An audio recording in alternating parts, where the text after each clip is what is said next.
নিউজিল্যান্ডের বিপক্ষে সিরিজে কপাল পড়তে পারে দুই টাইগার ক্রিকেটারের পারফরমেন্সের ভিত্তিতে সুযোগ হারাতে পারেন দুই তারকা পেসার। ফিটনেস আর ফিল্ডিং সেশনে ভালো করলেও ইনজুরি থেকে মাত্র ফেরায় এই দুই ক্রিকেটারকে নিয়ে কোনো ধরনের ঝুঁকি নিতে চাইবে না টিম ম্যানেজমেন্ট। কিউদের বিপক্ষে সিরিজে তবে কোন দুই ক্রিকেটারকে বাদ রেখে মাঠে নামতে চলেছে বাংলাদেশ, সেটার বিস্তারিত প্রতিবেদনে। ঘরের মাঠে পাকিস্তানের বিপক্ষে সিরিজ শেষে ঈদের ছুটিতে গিয়েছিল লাল সবুজের প্রতিনিধিরা। আর ছুটি শেষ করেই আবারও মাঠের খেলায় ফিরেছেন নাজমুল হোসেন শান্ত, মেহেদী হাসান মিরাজরা। লক্ষ্য ঘরের মাঠে নিউজিল্যান্ডের বিপক্ষে মাঠে নামা। আর সেই লক্ষ্যকে সামনে রেখে জাতীয় দলের রাডারে থাকা প্রায় সব ক্রিকেটারকে নিয়ে সপ্তাহখানেক ধরে অনুশীলন করছে বাংলাদেশ। সাদা বলের ক্রিকেটে নিজেদের দুর্দান্ত ছন্দ ধরে রাখতেই এই প্রস্তুতি ক্যাম্প শুরু করেছে টাইগাররা।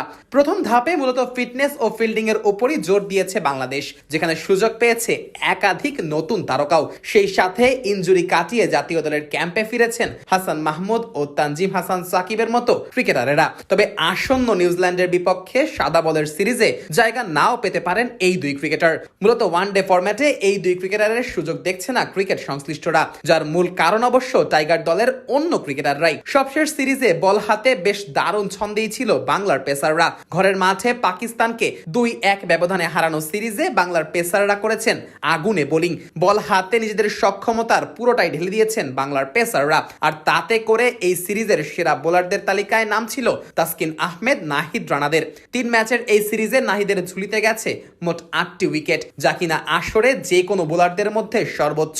অন্যদিকে আরেক তারকা পেসার তাসকিন আহমেদ পেয়েছেন 6টি উইকেট। এছাড়াও মুস্তাফিজুর রহমান তো বরাবরই পেস ইউনিটে টাইগারদের ভরসার অন্যতম নাম। সিরিজে বল হাতেও 5 উইকেট তুলে ফিজ নিজের সামর্থ্যের প্রমাণ রেখেছেন যথাযথভাবেই। পেসারদের এমন দাপুটে পারফরমেন্সে ওয়ানডে ফরম্যাটে কোনো পরিবর্তনের সম্ভাবনা নেই বললেই চলে। আর সেটাই যদি হয় তাহলে আবারও টাইগার স্কোয়াডের বাইরে থাকতে হবে তানজিম হাসান সাকিব ও হাসান মাহমুদের মতো পেসারদের। তবে পরিবর্তন আসার সম্ভাবনা রয়েছে টি-20 স্কোয়াডে। আর সেটা হলে শর্টার ফরম্যাটে ফিরতে পারেন তানজিম হাসান সাকিব, যদিও সেখানেও হাসান মাহমুদের ফেরার সম্ভাবনা আপাতত দেখছে না ক্রিকেট সংশ্লিষ্টরা। এদিকে কিউইদের বিপক্ষে টি-20 সিরিজের সুযোগ মিলতে পারে বেশ কিছু নতুন মুখেরও। সেই তালিকায় আব্দুল গাফফার সাকলাইন কিংবা রিপন মন্ডলের মতো বোলারদের বাজিয়ে দেখতে পারে টিম ম্যানেজমেন্ট। মূলত ওয়ানডে বিশ্বকাপকে সামনে রেখে দলে কোনো ধরনের পরিবর্তন আনতে চাইবে না বাংলাদেশ। আগামী 13 এপ্রিল ঢাকায় পা রাখবে নিউজিল্যান্ড। এই সিরিজকে সামনে রেখে ইতিমধ্যে নিজেদের স্কোয়াড ঘোষণা করেছে কিউইরা, যেখানে তারুণ্যের পাশাপাশি রাখা হয়েছে অভিজ্ঞতার ছোঁয়াও। 13 এপ্রিল ঢাকায় পা রেখে 17 তারিখ থেকে ওয়ানডে সিরিজে টাইগারদের বিপক্ষে মাঠে নামবে কিউইরা। 3 ম্যাচের ওয়ানডে সিরিজের প্রথম 2টি মাঠে করাবে মিরপুরে। আর 23 এপ্রিল চট্টগ্রামে হবে সিরিজের শেষ ওয়ানডে। এরপর 27 ও 29 তারিখ চট্টগ্রামের প্রথম 2 টি20 ম্যাচে মাঠে নামার পর 2রা মে ঢাকায় সিরিজের শেষ ম্যাচের মধ্য দিয়ে পর্দা নামবে দ্বিপাক্ষিক এই লড়াইয়ের।